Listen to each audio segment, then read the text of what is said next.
जय हिंद दोस्तों। आज की वीडियो में जानेंगे आरआरबी गुवाहाटी परीक्षा 1992 में पूछे गए प्रश्नों के बारे में जानेंगे। तो पहला प्रश्न की बात करते हैं। पहला प्रश्न पूछा गया प्राचीन भारत के इतिहास से। क्या पूछा गया था जनाब, थोड़ा ध्यान दीजिएगा। बिंदुसार मौर्य वंश का शासक था। तो हम लोग थोड़ा सा मौर्य वंश के बारे में डिस्कस कर लेते हैं कि मौर्य वंश क्या है। सबसे पहली बात, जब भी मौर्य वंश की बात किया जाए तो भारत का सबसे शक्तिशाली और प्राचीन अगर कोई वंश था तो मौर्य वंश था। क्यों वंश था? क्योंकि 137 वर्ष तक चला था। यानी कहने का मतलब 322 ईसा पूर्व से लेके 185 ईसा पूर्व तक चला था। ये बात को आप ध्यान में रखिएगा। और उसके बाद कहा जाए कि मौर्य वंश का संस्थापक कौन था, तो वो चंद्रगुप्त मौर्य था। मौर्य वंश का संस्थापक कौन था? चंद्रगुप्त मौर्य था। और चंद्रगुप्त मौर्य के ही बेटा था कौन? बिंदुसार, जो गद्दी पर बैठा था 298 ईसा पूर्व में। चंद्रगुप्त मौर्य का शासन काल 322 ईसा पूर्व से लेकर 298 ईसा पूर्व तक रहा। और 298 से लेके आपका 272 ईसा पूर्व तक बिंदुसार रहा। तो याद रखिएगा बिंदुसार के बारे में क्या टिप्स दिया। देखिए कि चंद्रगुप्त मौर्य के पुत्र बिंदुसार था, जो कि 298 ईसा पूर्व में गद्दी पर बैठा था। और यूनानी लेखक बिंदुसार को क्या कहा था? अमित्रोकेटस, या तो कहा था अमित्र घात के नाम से जाना जाता। अरे किसके दरबार में कौन आया था? तो इसके दरबार में डायमेकस आया था। ये भी याद रखिएगा। अब बिंदुसार का बेटा का नाम क्या था हमको बताइए? तो अशोक था। बिंदुसार का बेटा का नाम क्या था? अशोक था। वो उसका शासनकाल कब से कब तक था? तो उसका शासनकाल 272 से लेकर 232 ईसा पूर्व तक। तो इतने तमाम जितने भी फैक्ट है आप याद कीजिएगा, कभी भी मौर्य वंश से कोई भी क्वेश्चन नहीं छूटेगा। तो सेकंड प्रश्न में चलते हैं। दूसरा प्रश्न क्या है, ध्यान दीजिएगा। दूसरा प्रश्न है मध्यकालीन भारत से। क्या है मध्यकालीन भारत के इतिहास से? कि बाबर नामा का लेखक बाबर ने लिखा था। बाबर नामा लेखक किसने? बाबर नामा का लेखक है बाबर है। तो सबसे पहली बात ये, मुगल साम्राज्य की स्थापना किसने की थी? बाबर ने किया था। और क्या फैक्ट देता है किताब में? देखिए कहता है कि बाबर ने पानीपत का प्रथम युद्ध 21 अप्रैल 1526 ईस्वी में इब्राहिम लोदी को पराजित करके भारत का मुगल साम्राज्य की नींव रखी थी। तो ध्यान से सुनिएगा सर जनाब, थोड़ा सा हम बताते ना, कहा जाता ना घर के वेदी लंका ढाए, घर के वेदी लंका ढाए। ऐसा क्यों बोल रहे? तो देखिए इस बाबर को भुलावा किसने किया? निमंत्रण किसने दिया? इब्राहिम लोदी का चाचा ने दिया था। इब्राहिम लोदी का चाचा का क्या नाम था? इब्राहिम लोदी के चाचा का नाम था दौलत खां लोदी। क्या नाम था? दौलत खां। सुनिएगा ध्यान से, दौलत खां और आंगम खां, उसका चाचा क्या था? आंगम खां। यही दोनों मिलकर निमंत्रण दिया था। और निमंत्रण देने के बाद लड़ाई इतना खतरनाक हुआ कि भैया बाबर की विजय हो गई। अब और इब्राहिम लोदी हार गया। और जैसे इब्राहिम लोदी हारा तो भैया बाबर भारत पर आक्रमण करके मुगल वंश का नींव रखी। अब सुनिएगा ध्यान से, हमको जब भी पढ़ते पानीपत का प्रथम युद्ध 21 अप्रैल 1526 में इब्राहिम लोदी के पास पता है 1,10,000 सेना था। और जबकि बाबर के पास 12 से लेकर 25,000 सेना के बीच था। फिर भी बाबर ने किसको हरा दिया? इब्राहिम लोदी। बशर्ते क्यों? पता है क्यों हराया? क्योंकि बाबर ने तोप खाने का प्रयोग किया था। किसका प्रयोग किया था? तोप खाना। इसके पास 20 गो तोप था। 20 गो तोप था। इब्राहिम लोदी के पास एक भी तोप नहीं था। बाबर के पास ना सैनिकों के पास डिसिप्लिन था, लेकिन इनके डिसिप्लिन इनके पास नहीं था। इनके पास क्या था? तलवार, भाला, लकड़ी, कुम्हाड़ी, धनुष था। लेकिन भैया बाबर के पास तोप था, गन पाउडर मिसाइल था। ये सब का प्रयोग करके बाबर जीत गया। तो ये रहा बाबर की कहानी। कोई भी एग्जाम में क्वेश्चन आए तो आपका नहीं छूटेगा, भरोसा है। अगला प्रश्न में चलते हैं। क्या प्रश्न? आधुनिक भारत से। देखिए बहादुर शाह द्वितीय अंतिम मुगल सम्राट था। देखिए बहादुर शाह जो द्वितीय था ना, भारत का अंतिम मुगल सम्राट अगर पूछा जाए तो बहादुर शाह द्वितीय। ये तो इसी का दूसरा नाम भी होता है। इसका दूसरा नाम क्या था? बहादुर शाह द्वितीय कहा जाए, या बहादुर शाह जफर कहेगा तो इसी का नाम है। द्वितीय का भी कहा जाएगा तो इसी का नाम। अंतिम मुगल वंश का सम्राट था। अगला प्रश्न में चलते हैं गुरु, क्या कहता है सुनिए। अगला प्रश्न कहता है गांधी जी रिलेटेड से आया प्रश्न कि महात्मा गांधी द्वारा भारत छोड़ो आंदोलन का नेतृत्व किया गया था। भारत छोड़ो आंदोलन 9 अगस्त 1942 में हुआ था। यहाँ पे ध्यान दीजिएगा, यहाँ पे 9 अगस्त, तो कहीं कहीं 8 अगस्त भी दिया रहता है, तो डोंट वेरी, कोई दिक्कत नहीं, 8 अगस्त भी होता है।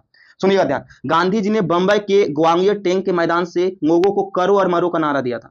देखिए जब सेकेंड वर्ल्ड वार चल रहा था तो उसी समय भारत छोड़ो आंदोलन हुआ था 9 अगस्त 1942 को। गांधी जी ने कहां से दिया था? बंबई के ग्वालियर टैंक से मैदान से। और लोगों का क्या नारा दिया था? करो या मरो का नारा दिया था। भारत छोड़ो आंदोलन का एक ही उद्देश्य था सर, क्या था बताएं? ब्रिटिश साम्राज्य को समाप्त करना, भारत से भगा देना, यही उनका उद्देश्य था। दूसरा प्रश्न क्या है? भारतीय भौतिक भूगोल से प्रश्न क्या? सुनिएगा ध्यान से।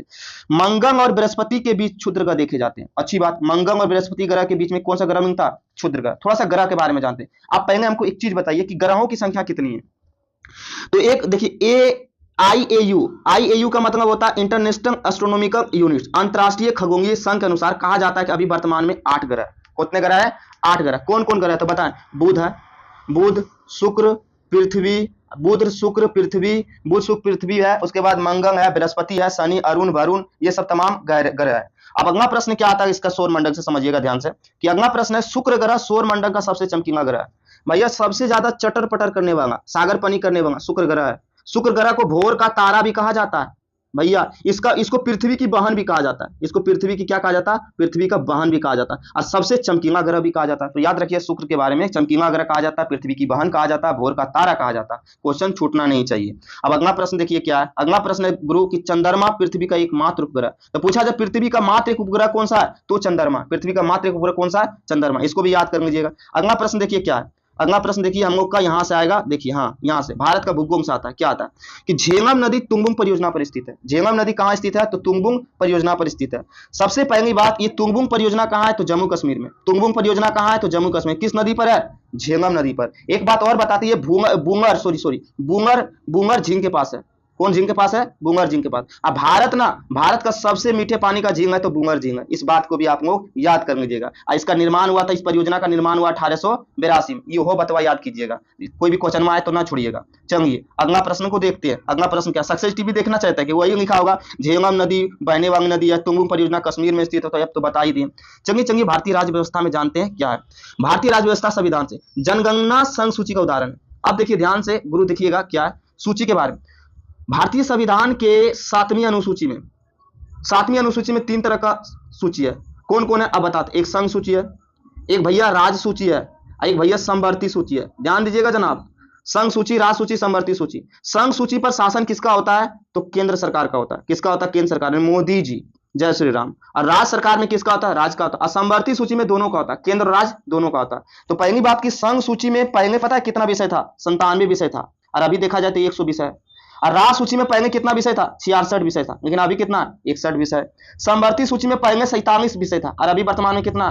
52 विषय। इस बात को आप याद रखिएगा। और एक चीज आपको और याद रखना है कि भैया संघ के बारे में बात करिए, सुनिएगा ध्यान से, एकदम बौखिएगा मत, एकदम डिस्कस अच्छा से करना। संघ के अंतर्गत आता है रक्षा, यानी कि कई ऐसा कमांडो वगैरह, फोर्स वगैरह। अंतरराष्ट्रीय संबंध इसी का विषय है। अब भैया बंदरगाह इसी का विषय है। कहेगा रेलवे, हवाई अड्डा, जितनी भी इंटरनेशनल चीज है, इंटरनेशनल रिलेशनशिप, वो सब संघ सूची का उदाहरण है। याद रहेगा आपको। संघ सूची की बात आता है राज सूची। राज सूची में कौन आता है? पुलिस, पुलिस, सार्वजनिक स्थान, हॉस्पिटल आ सकता है। उसके बाद साफ सफाई कर्मचारी सब, या किसान की मजदूरी वगैरह, और भूमि, ये सब राज सूची के अंतर्गत आएगा। और एक सूची और समवर्ती सूची। समवर्ती सूची से पूछा जाता है शिक्षा किस सूची का विषय है?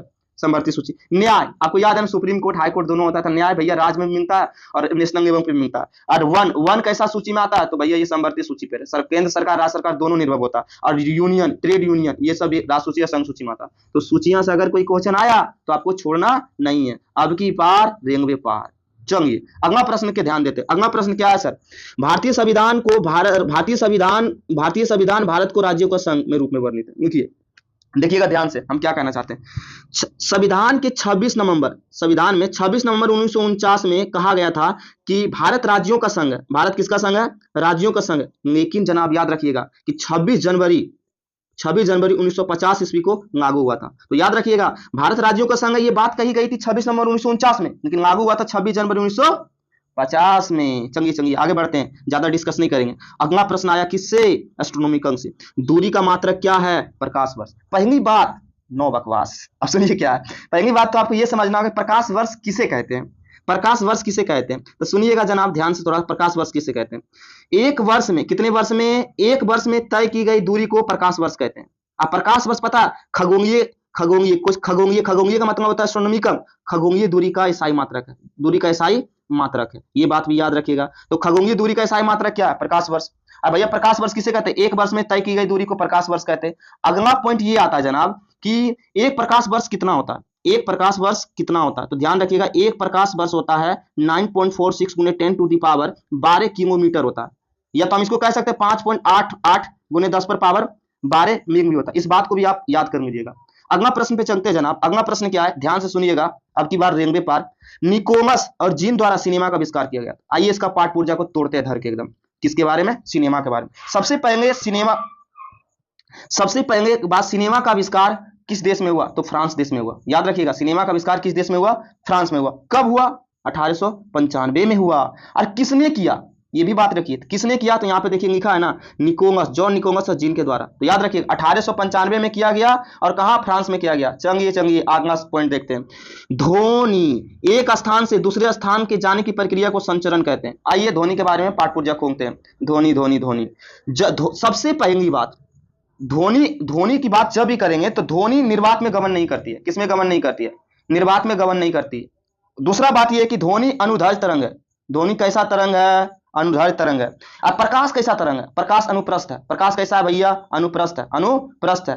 प्रकाश निर्वात में गमन कर सकती है, लेकिन ध्वनि निर्वात में कभी भी गमन नहीं कर सकती। और भी क्वेश्चन आता है इसे कि ध्वनि का हवा में चाल कितना होती है, तो ये याद रखिए 232 मीटर पर सेकेंड होता है, ये भी याद रखना। स्ट्रिंग में पूछे तो स्ट्रिंग में पूछा जाता है तो कभी कभी, तो ये इसका होगा 5920 मीटर प्रति सेकंड। 5920 मीटर प्रति सेकंड। ध्वनि से एक भी क्वेश्चन नहीं छूटना चाहिए, आशा होगा हमको आप नहीं छोड़ेंगे। दूसरा प्रश्न देखिए जनाब, ध्वनि माध्यम में तरंग के रूप में चलती है। हाँ, ध्वनि माध्यम में किस रूप में चलती है? तो तरंग के रूप में चलता है, ये बात को भी याद रखिएगा। और अगला प्रश्न क्या, सुनिएगा ध्यान से। अगला प्रश्न कि अनुदैर्ध्य तरंग का निर्माण के लिए माध्यम प्रत्यास्थता की आवश्यकता। हाँ, अनुदैर्ध्य का निर्माण तब होगा जब प्रत्यास्थता की आवश्यकता होगी। माध्यम में कैसा चाहिए? प्रत्यास्था, तो ये भी याद रखिएगा। ध्वनि से एक भी प्रश्न सूचना से केमिस्ट्री को तोड़ दिए धर के। अगला तोड़ते हैं, बैंगोजी से पूछा गया था गुवाहाटी बोर्ड में, भाई रे गुवाहाटी। विटामिन डी मछलियों की यकृत के तेल में पाया जाता है। लीजिए, आपको दो क्वेश्चन मिलेगा, सुनिएगा ध्यान से। विटामिन डी मछलियों के यकृत तेल में मिला दिया जाता है। और एक प्रश्न और होगा कि भैया विटामिन जो है ना, विटामिन ए मछली में संचित होता है, मछली के तेल में जो विटामिन पाया जाता है वो डी होता है। और एक चीज और बताएं खास करके डॉक्टरी के बारे में आपको, तो इसमें ओमेगा 3 पाया जाता है। क्या पाया जाता है? ओमेगा 3 पाया जाता है। आज कहिएगा भैया ओमेगा 3 क्या?